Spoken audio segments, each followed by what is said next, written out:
demokratiyası üçün yol xəritəsini təqdim edir. Sahib müəllim, bu deməli Pəhləvinin şahın legitimləşməsi.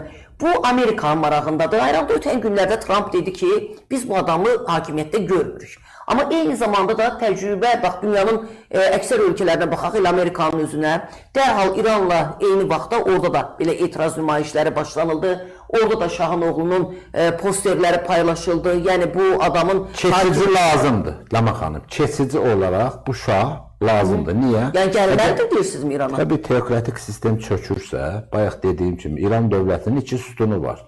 Biri bu dini teokratik sütundur, digəri farsçılıqdır, şahçılıqdır.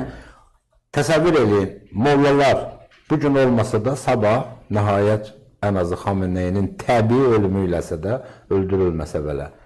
Bir rejim çökəcək, bu aydındır. Biz bayaq dediyimiz kimi totalitar sistemimizə çökür, onu görmüşük.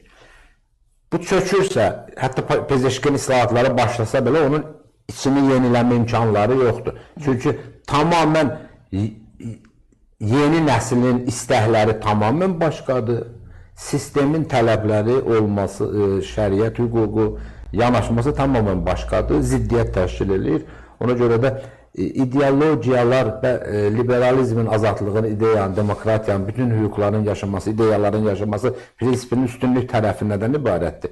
Bir hakim ideologiya sıxıb özü bildiyi kimi öz ağlı ilə idarə eləmir.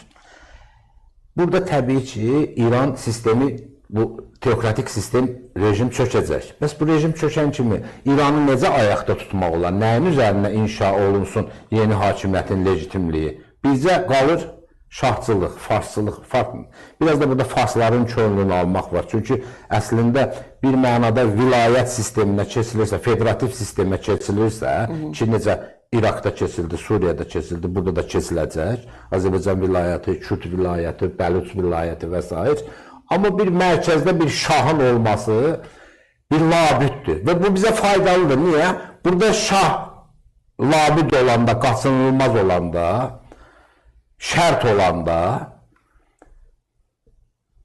Azərbaycanlıların Cənubi Azərbaycan ideyası, yəni vahid İran da bizimdir anlayışı yox olur. Cənubi Azərbaycanın muxtariyyəti, sonra da müstəqilliyi anlayışı inkişaf eləməyə başlayır. Onun zəmini yaranır. O cür siyasət cücərməyə başlayır. Bu bizə sərfəlidir. Bir də iki, özləri legitimləşdirdi axı mollalar. Mitingdə nə elədilər? Rıza Pəhləvinin şəklini yandırdılar. Bunlar Xamneyinin şəklini yandırmışlar Avropadakı aksiyalarda. Bunlar